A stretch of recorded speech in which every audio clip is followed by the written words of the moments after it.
What's up? What up, white boy, man? I'm driving, so hopefully the phone ain't too shaky. I don't know. We're going to try it. Anyway, man, real fast. On the last live, I want to talk about the Madeline Soto case, man. And I don't really want to talk about this case too much because, to be honest with everybody, it's disgusting. The stepdad is a sicko, I think, man. And it's very evident right now. The police found all the weird shit on his phone. Then the dude, like, restarted or factory reset his phone and all that. By the time I'm making this video, I'm really unsure if he's been charged with the murder or not, man. It's looking like he's gonna get charged. The police, like I said, by the time this uploads, he may or may not. I'm not sure. I've been watching the court TV dude, Vinny. He's got a new podcast out, but needless to say, man, I don't want to talk about it because it's disgusting, and that dude's a sicko. I want to talk about what's going to happen to him and who's going to do it, because this is my forte. Unfortunately, he's going through the system right here in Florida, and some places that I've been through. So I know what's going to happen to him. And we can't do anything about the little girl and the circumstances that happened to her. We can't change any of that. But if you have been paying attention to it, to be honest, I can't even listen.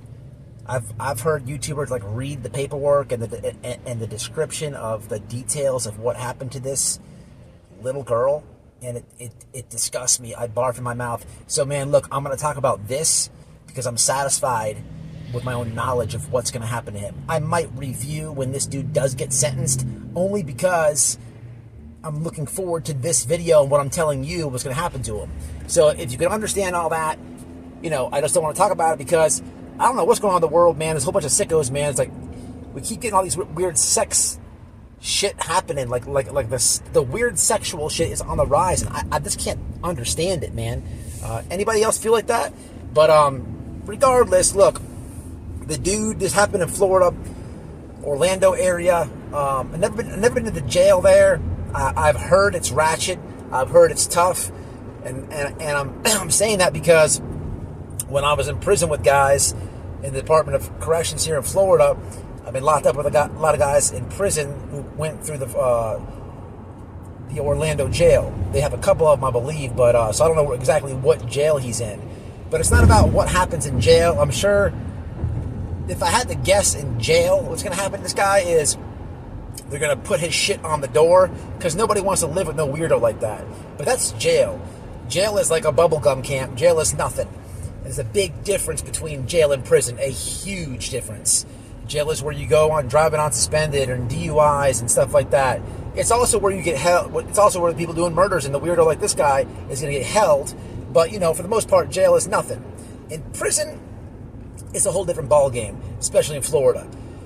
If you watch any of my past videos, man, of what they do to child molesters and chomos and weirdos and pedos and all those type of people in the Florida Department of Corrections, they do not play with them. And this is on the east coast of Florida, which happens to be Orlando. Orlando has a gang that's called the X-Men. It might sound like a Marvel comic book. I don't know where they got their name from. Well, I do know where they got their name from because in prison you have an ID card, and if you get sentenced out of Orlando, you have an X on your tag. So X means Orlando. So they call themselves the X-Men. Okay, look, it might sound cheesy, it might sound corny, but what you won't do is tell them that to their face, because them dudes govern their own, and they don't even fuck off. Them dudes clean house amongst themselves. What I mean is, just because you're in the X-Men or just because you're in that gang that's set, you ain't safe. You got to follow all the oaths and all the bylaws, because if you don't, them dudes will flip you. They'll flip you themselves. So just imagine what they're going to do to a pedo, a child molester, a fuckboy, this piece of shit like her stepdad. I can tell you what they're going to do. They're going to make an example out of that dude because they represent Orlando in the Florida Department of Corrections. They represent Orlando, and they do not want this sicko who's getting national attention right now, who's on all the airwaves of podcasts and stuff like that. Look, in prison, if you don't think they're on phones, if you don't think they have access to cell phones, you're crazy, especially in prison. Look, I've posted on my community wall people saying that they watch my channel in prison. They get them, people. They get them, and it's big money with them cell phones in there. But it don't even have to be on a cell phone. they got the news all the time, man, and this case is making headlines after headlines. But look, they're going to flip that dude, man. They're going to flip that dude 100%, and they're going to do it really fast, really fast. They're going to hurt that dude, as they should. They're going to flip that dude. They're going to make an example out of that dude. X-Men is a multi-race gang. So they got white dudes, they got black dudes. It's majority black dudes. None of that matters. I'm just giving you the inside of prison, the whole aspect of it. They're going to flip that dude, though. You know what I'm saying? And they're going to make sure they do it before anyone else does. There's a whole bunch of gangs in the Florida Department of Corrections. All types of gangs. But what I respect about the X-Men is they house and govern themselves. Look, I've told this story before. This is not the first time I've talked about the X-Men. One of my bunkies, I was in a really bad dorm once when I was in prison. I had gotten into some trouble inside of prison, and I was catching DRs and disciplinary reports, one after the another, and my custody went from low to high. So I'm in there with like a 3-year bid this time in prison, and because I caught so many DRs, I'm in there in a dorm where like these dudes got like 20 years and 15 years. I don't want to tell anybody how much time I had left. It was ratchet. I actually got caught with a big old knife under my pillow in this dorm because them dudes weren't throwing hands in this dorm. They were straight cutting up. They were stabbing. Hey, better get caught with one than without one. So, motherfucking white boy had one. But look, my roommate was an X-Men, and this dude, I told this story before. It's on my channel, way back in the catalog videos. This dude caught a charge for Chris. What's his name? Chris Thompson or Chris something. He's a Tennessee Titans running back who had a lot of controversy. This dude took a murder charge for that guy, Chris Thompson. He's an NFL player. He's got all these tattoos all over him. Big old muscle-bound dude.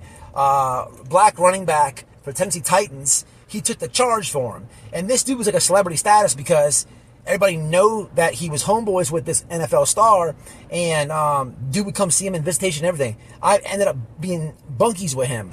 He was cool. But he was an X-Men. And he had a cell phone in this dorm. I would always get on it. This dude would I literally seen this dude. He had like a life sentence. Order his wife roses and his kids pizzas from the fucking cell block that we're in a really bad dorm, off money he was making inside the prison. He was sending her money home because he was a head up in this gang, X-Men. I can just imagine him, like I literally live with this guy. I could just imagine him when this weirdo stepdad comes to the door. They're gonna flip that dude. I literally seen these guys make moves and make hits in front of me. But they're not reckless. The X-Men. Told this story too before. When I was in this dorm, I got into it with this Chico dude, man, and we just had like words, and I was about to fight him, man, and I was like selling him out. He was like selling me out, and then we locked down, and my roommate, X-Men dude, he was like, bro, he's like, Matt, man, you might not want to do that. And I'm like, I'm a pound this dude. What are you talking about? I'm gonna beat the shit out of this dude. He's like, man, that dude ain't fighting you, bro. That dude got a life sentence. He is not fighting you. Not your big ass. He's gonna cut you up. At this point, I had to think about it. I'm like, God damn. You know what I'm saying? Is the beef really like worth it? It was over disrespect, but I ain't trying to lose my life over it. So he actually helped me politic and get out of that situation. You know what I'm saying? Just kind of dead it down, die it.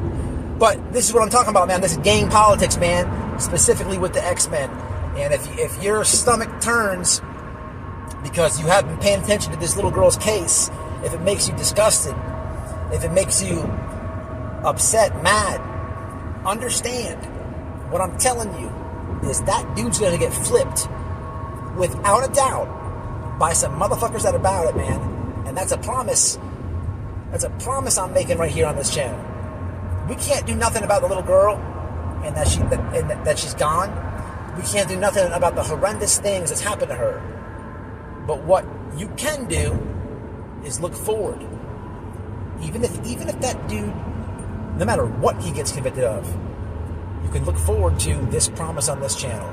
And boy, if he gets hit in prison, and when he gets flipped, well, they wouldn't report it unless he died. So I guess I can't make a video about that. All I know is I'm looking forward to the day he gets convicted, sentenced out to prison, because I know what's going to happen. Until the next one, stay out of jail, stay out of prison, and hashtag stop the weirdos, man.